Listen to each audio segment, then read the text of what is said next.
Boa noite a todos e a todas. Em nossas primeiras aulas da Escola de Escrita Criativa, conversamos sobre os conceitos a respeito da poesia, as figuras de linguagem, métodos e processos da escrita poética. A partir da aula de hoje, falaremos sobre os principais gêneros poéticos, como o soneto, o haikai, o poema em prosa e o poema visual. Desde a antiguidade greco-latina e a Idade Média, até os tempos atuais, diversos gêneros poéticos foram incorporados à tradição literária do Ocidente. Por exemplo, a elegia, poema dedicado à memória dos mortos, que depois passou a designar poemas de assunto religioso ou filosófico, ou ainda qualquer poema que utilize linguagem solene elevada. A écloga, poema de tema pastoril, em que os personagens são pastores e ninfas. Um livro que caracteriza esse gênero é As Bucólicas, de Virgílio, que mais tarde inspirou o arcadismo. A epístola, poema escrita na forma de uma carta dirigida a um destinatário, geralmente uma mulher ou outro poeta. A ode, poema escrito em homenagem a um rei, divindade, herói mitológico, atleta olímpico ou a um antepassado. A balada, escrita em versos de grande musicalidade, em geral inspirada em temas folclóricos ou populares, e muitas outras formas, como a canção, a sátira, a cestina, o romance.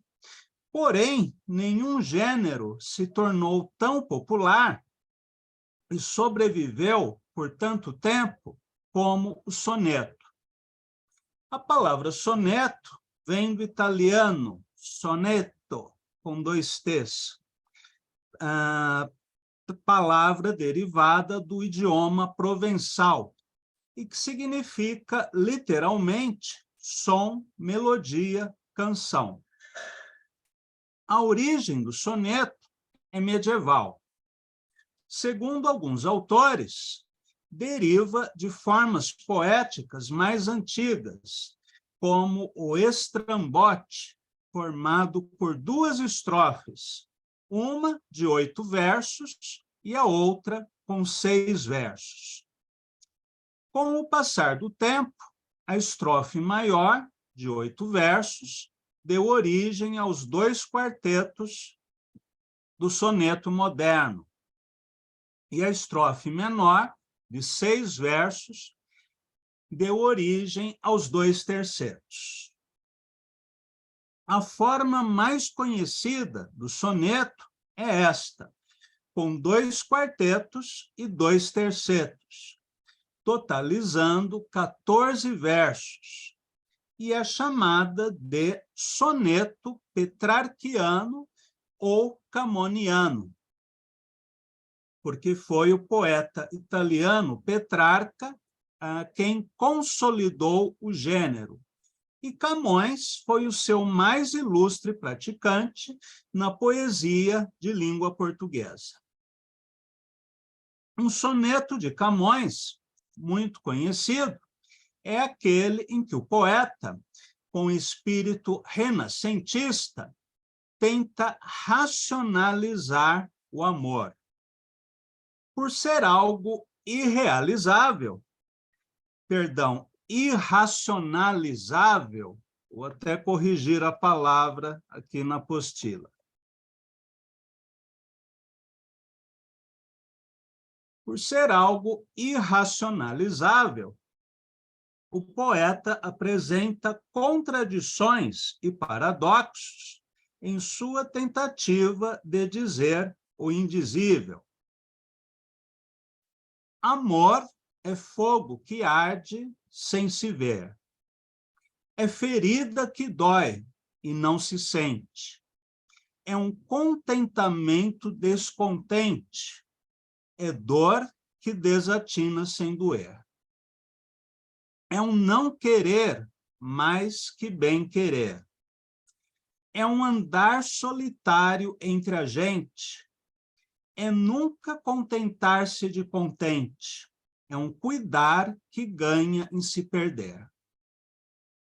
É querer estar preso por vontade. É servir a quem vence, o vencedor. É ter com quem nos mata lealdade.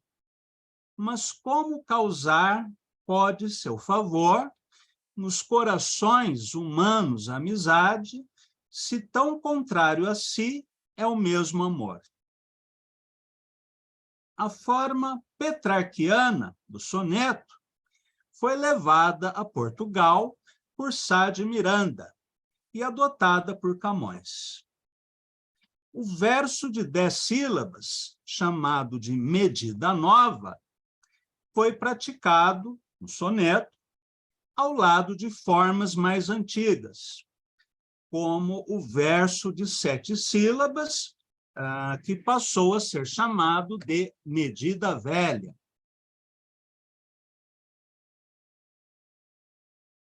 Principalmente os poemas de Camões, inspirados em formas medievais, foram escritos nessa medida de 7 sílabas. Há outras formas de soneto, porém, como o chamado soneto inglês, em que os 14 versos são colocados em um único bloco, sem divisão estrófica, sendo que nos 2 versos finais há um pequeno recuo das linhas à direita. Este foi o soneto praticado na Inglaterra por autores como John Donne e William Shakespeare. No Brasil, Manuel Bandeira escreveu 2 sonetos de modelo inglês. A métrica usada nos sonetos, em geral, é decassilábica, ou seja, emprega o verso de 10 sílabas, embora também possa ser usado o alexandrino, ou verso de 12 sílabas. Inclusive, Baudelaire, por exemplo, em seus sonetos, tinha uma preferência pelo dodecassílabo. Um tipo particular de soneto é o chamado sonetílio, que tem métrica de 7 sílabas, ou seja, a redondilha maior, ou a medida velha, segundo os portugueses. No Brasil, o sonetílio foi praticado por Carlos Drummond de Andrade, por exemplo, no poema Áporo, que leremos daqui a pouco. Quanto às rimas, em geral, usa-se, nos quartetos, a sequência AB-AB, ou ainda AB-BA. E nos tercetos, CDC ou CDE. Quando o soneto adota uma estrutura métrica, mas não utiliza rimas, é chamado de soneto branco ou soneto em versos brancos. Murilo Mendes publicou um livro de sonetos desse tipo, chamado Sonetos Brancos. Por vezes, um poeta escreve dezenas ou centenas de sonetos sobre o mesmo tema, o que constitui um ciclo ou sequência de sonetos. como é o caso dos 154 sonetos de amor que Shakespeare escreveu, e diversas composições de Glauco Matoso, por exemplo, a série de sonetos que ele dedicou às religiões. O soneto judaico, o soneto hindu, o soneto muçulmano e assim por diante. Claro que com viés satírico e dessacralizante.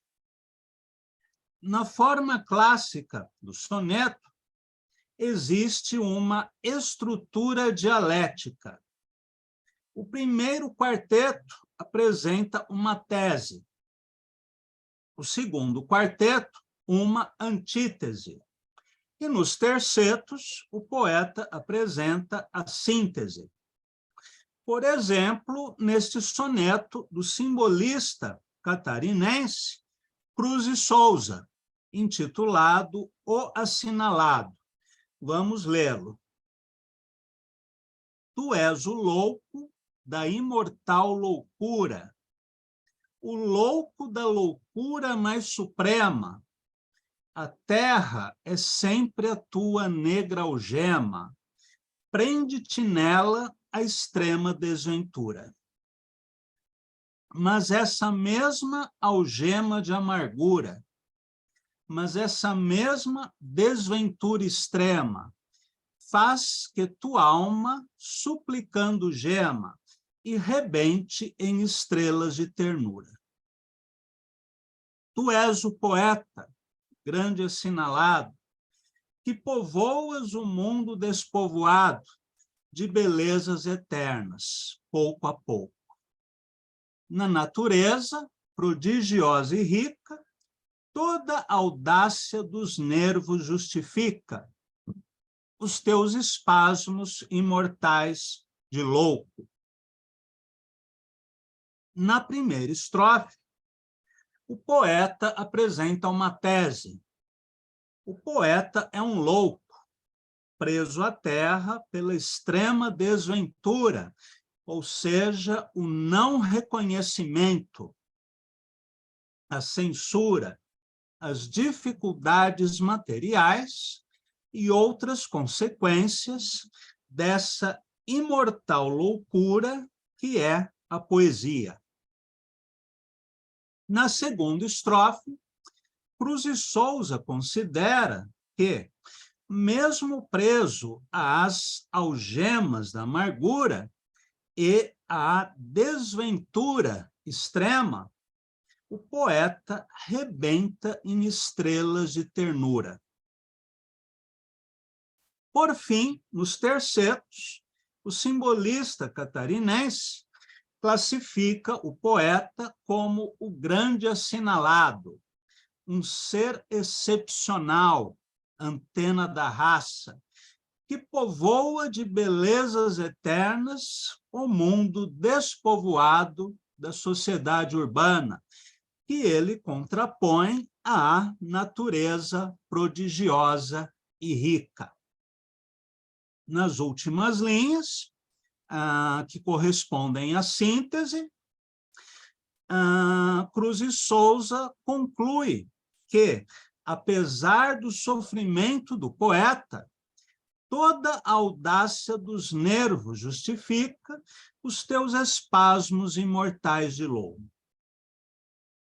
Este é, portanto, um soneto metalinguístico sobre a condição do poeta e a necessidade da poesia. A mesma estrutura dialética também aparece no sonetílio Áporo, de Carlos Drummond de Andrade, que integra seu livro maravilhoso, Rosa do Povo. Vamos lê-lo. Um inseto cava sem alarme, perfurando a terra sem achar escape. Que fazer, exausto, em país bloqueado, enlace de noite, raiz e minério. Eis que o labirinto, ó razão, mistério, presto se desata, em verde, sozinha, ante-euclidiana, uma orquídea forma-se. Nesta composição singular, Drummond joga com os 3 significados da palavra áporo. Problema de difícil resolução ou sem nenhuma solução. A orquídea e ainda um tipo de inseto. No primeiro quarteto, o poeta apresenta uma tese. Um inseto cava sem alarme, perfurando a terra sem achar escape.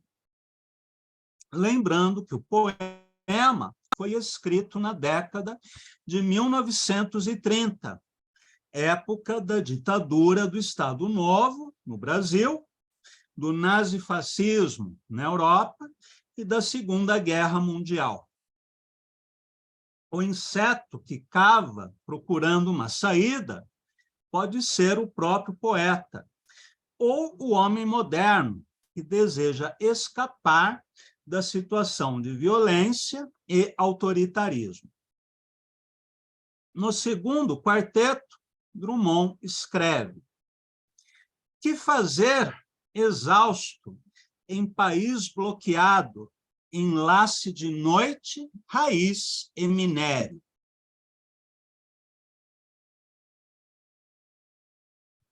A antítese aponta a fadiga e a dificuldade de escapar desse país bloqueado internamente pela ditadura e externamente pela guerra.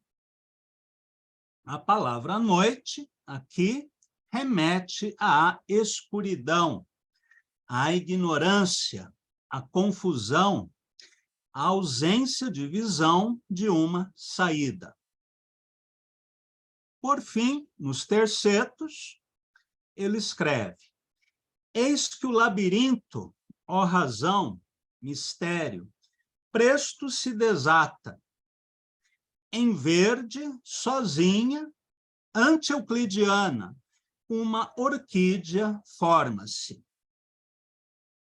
Drummond aponta que, apesar de todas as dificuldades, um evento súbito, inesperado, transforma toda a paisagem sombria. Nasce sozinha, ante-euclidiana, uma orquídea, imagem que recorda a da flor nascida no asfalto, de outro poema de Drummond. A flor representa a beleza, a suavidade, a esperança, em oposição à dureza do minério, à raiz escondida debaixo da terra e à escuridão da noite. Bem, os 2 sonetos que nós lemos, o de Cruz e Souza e o de Drummond, exemplificam o aspecto dialético do soneto. Em geral, o soneto é usado para a expressão de temas líricos, como o amor, ou ainda reflexões filosóficas e religiosas, como acontece nos sonetos de Antero de Quental, em linguagem solene, elevada, mas também existe na poesia, em língua portuguesa e em outras literaturas. Mas também existe na poesia em língua portuguesa e em outras literaturas a tradição do soneto fecenino, que aborda temas erótico-pornográficos, com bastante humor, usando linguagem coloquial e temas do cotidiano, como nestas 2 composições de Bocage, que vamos ler agora.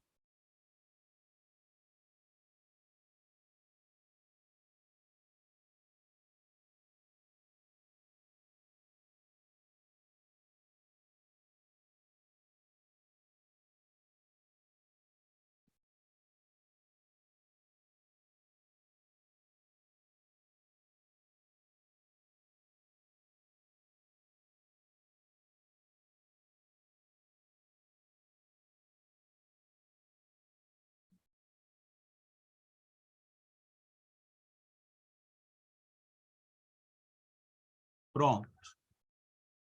Não lamentes, ó Nise, o teu estado.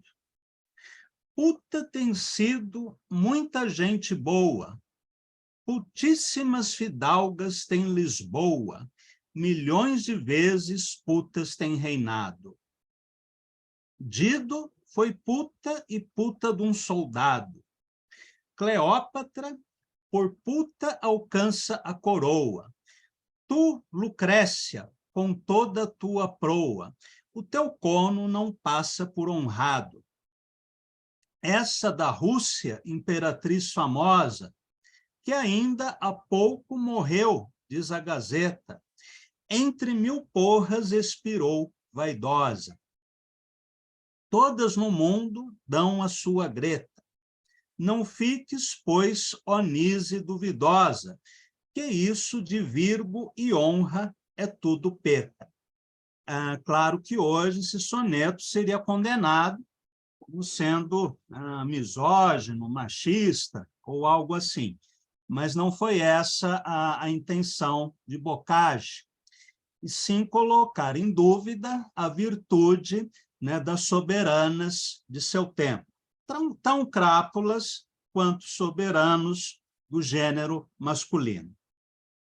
No soneto seguinte, magro, de olhos azuis, carão moreno, bem servido de pés, mião na altura, triste de faixa, o mesmo de figura, nariz alto no meio e não pequeno, incapaz de assistir num só terreno, mais propenso ao furor do que à ternura, bebendo em níveas mãos por taça escura, de zelos infernais, letal veneno.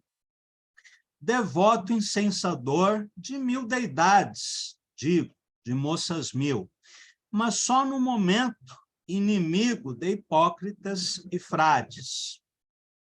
Eis Bocage, em quem reluz algum talento. Saíram dele mesmo essas verdades, num dia em que se achou cagando ao vento. Interessante na poesia de Bocage a mistura que ele faz entre a sintaxe perfeita, um vocabulário, às vezes erudito, e as palavras, né, de baixo calão. Eu vou ler mais um soneto de Bocage, que aqui já não é tanto pelo aspecto fecenino, e mais pelo aspecto do paradoxo. Também é muito interessante.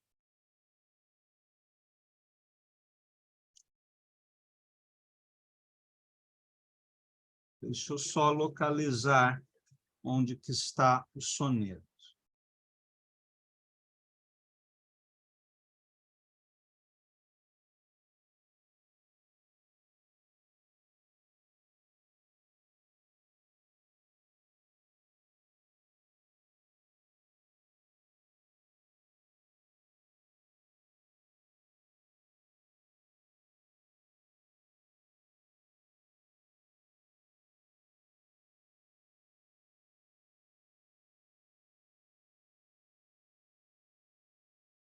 Este aqui. Quer ver uma perdiz chocar um rato. Quer ensinar a um burro anatomia, exterminar de goa a senhoria, ouvir miar um cão, ladrar um gato.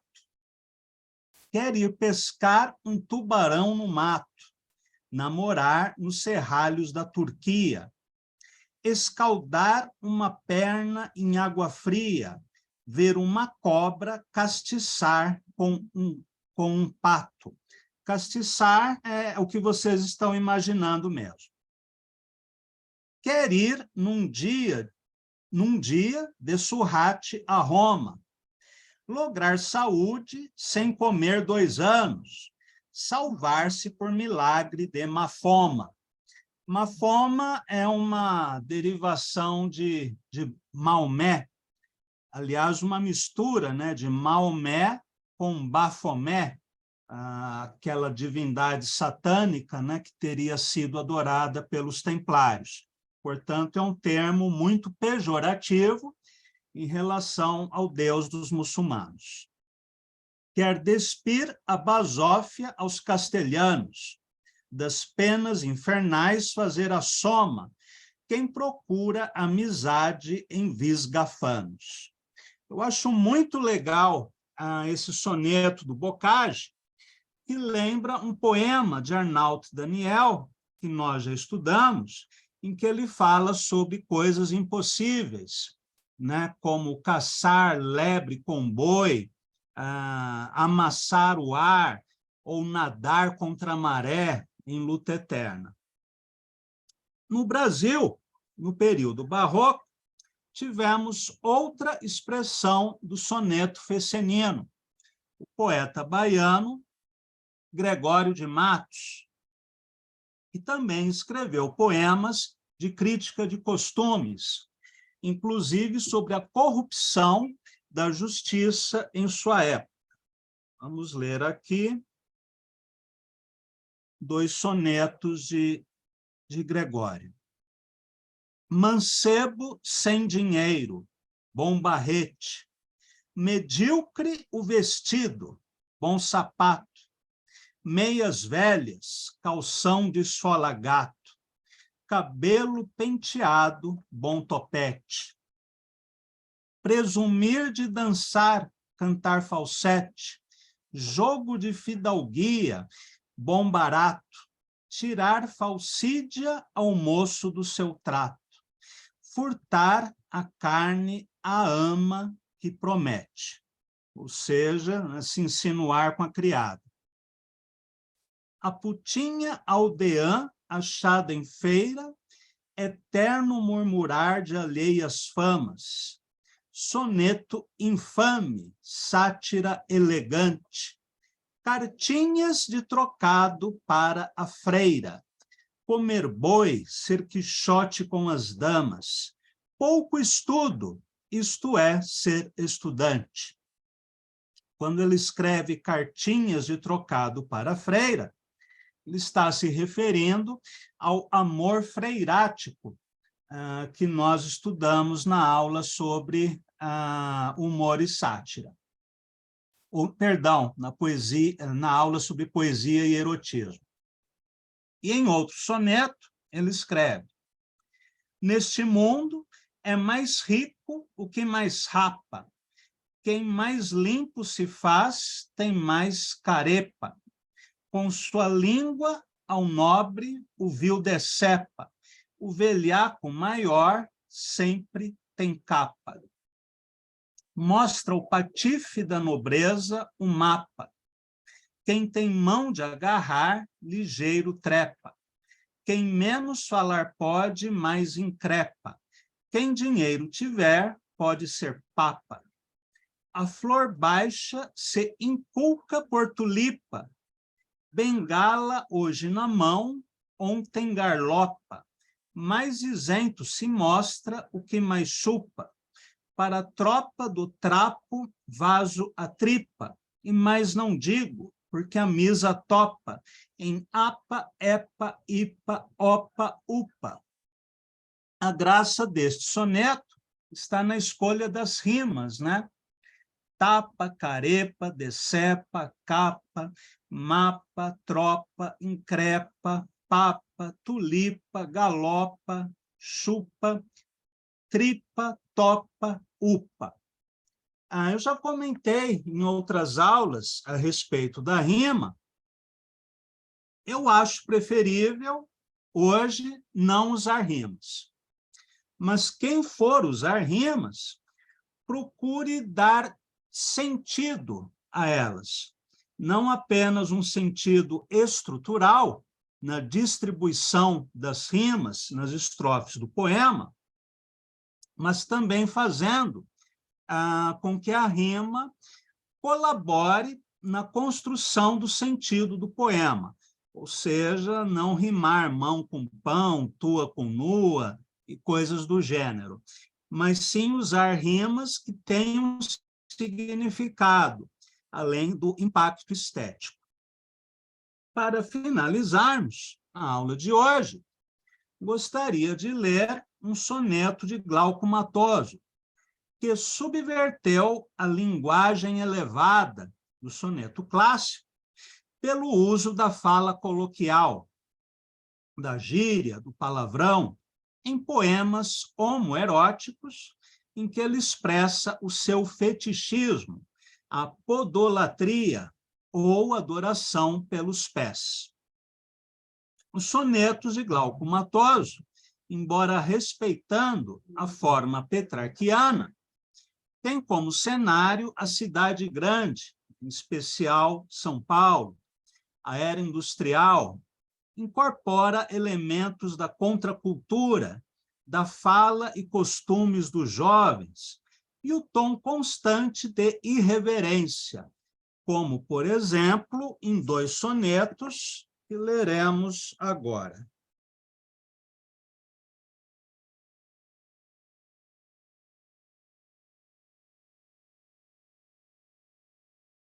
Manifesto obsoneto. Aqui ele cria um neologismo, obsoneto, fazendo uma junção, né, de obsoleto, né, velho, e julgava-se algum tempo atrás que o soneto estava obsoleto, e a própria palavra soneto. Muito bem. Isso não é poesia que se escreva, é pornografia, tipo Adão e Eva. Essa nunca passa, por mais que se atreva, do que o Adão dá e do que a Eva leva. Quando a poesia, quero a poesia, muito mais lasciva, com chulé na língua, suor na saliva, porra no pigarro, mijo na gengiva, pinto em ponto morto, xota em carne viva. Ranho, chico, cera, era o que faltava. Sebo é na lambida, rabo não se lava. Viva a sunga suja, fora a meia nova. Pelo na boca, giló com uva. Merda na piroca, cai como uma luva. Cago de pau duro, nojo, uma ova. Ou ainda, neste outro soneto. Rebel without a cause. Vômito do mito, da nova geração. Cuspo no prato e janto junto com palmito, o baioque, o forroque, o roquiche, o rocão. Receito aceita de quem samba e rock'n'rolla. Babo, bob, pop, pipoca, cornflake. Take a cocktail de coco com Coca-Cola. De whisky e estricnina. Make a milkshake. Tem híbridos morfemas a língua que falo. Meio nega bacana, chiquita maluca.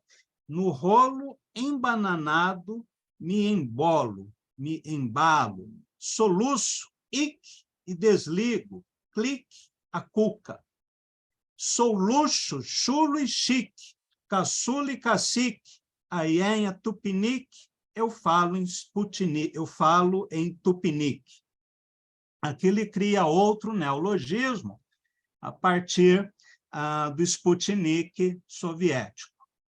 O interessante neste soneto é que ele divide os versos em 2 estrofes, uma de 12 versos e a outra com 2 versos. Em outras composições do livro Panaceia, sonetos colaterais, Glauco Matoso subverte a forma tradicional do soneto, como nesta peça que eu vou ler agora.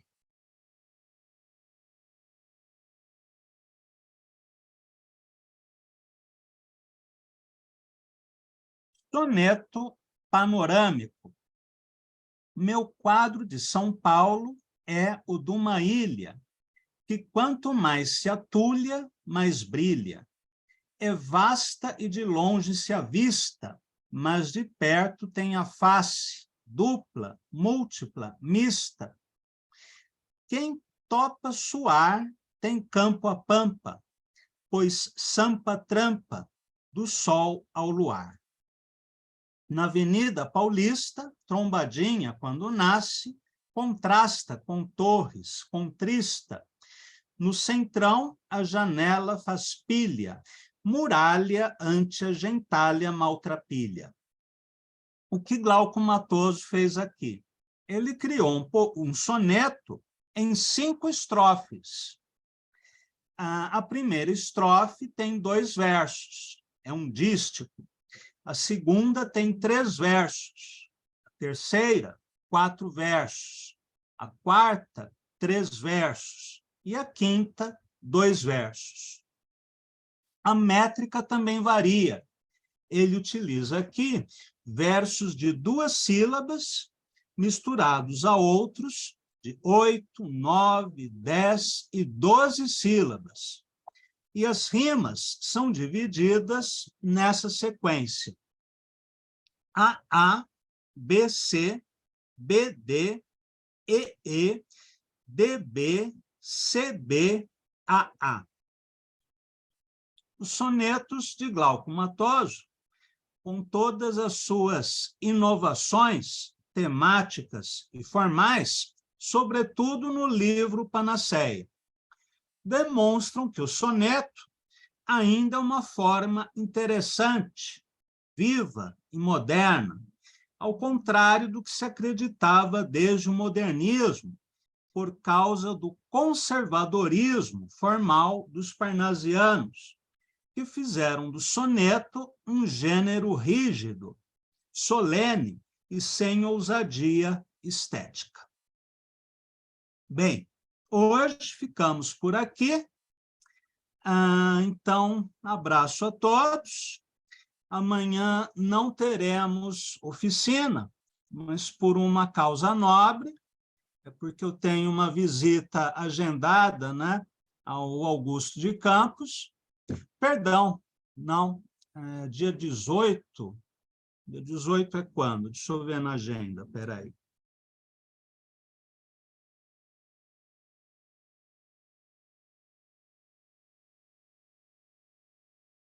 Sim, amanhã mesmo, dia 18 de abril, eu farei uma breve visita ao Augusto de Campos, então eu serei obrigado a cancelar a oficina. A sexta-feira é feriado, então a minha proposta é que nós façamos a oficina na quinta-feira, ou às 17 ou às 18 horas. Depois eu confirmo com vocês pelo WhatsApp. Então, obrigado a todos e a todas, e até o nosso próximo encontro.